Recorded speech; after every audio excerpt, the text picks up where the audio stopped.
Πίσω, να φαίνονται, δεν δείξτε τα. Συνεχίζοντας.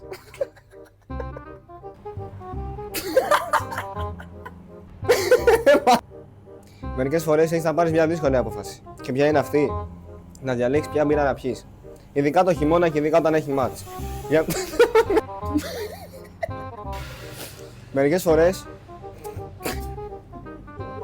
φορές έχεις να διαλέξεις. Επειδή η μικρή μας φίλη. Λοιπόν. Επειδή η μικρή μας φίλη.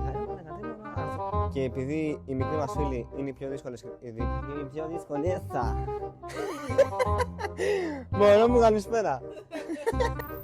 Περίμενε. Θες κάτι να τσιμπήσεις? Έχουμε αμέτρητες επιλογές με σνακ. Θα βρεις ό,τι χρειάζεσαι για ένα ολοκληρωμένο γεύμα. Από είδες Νούμερο 2.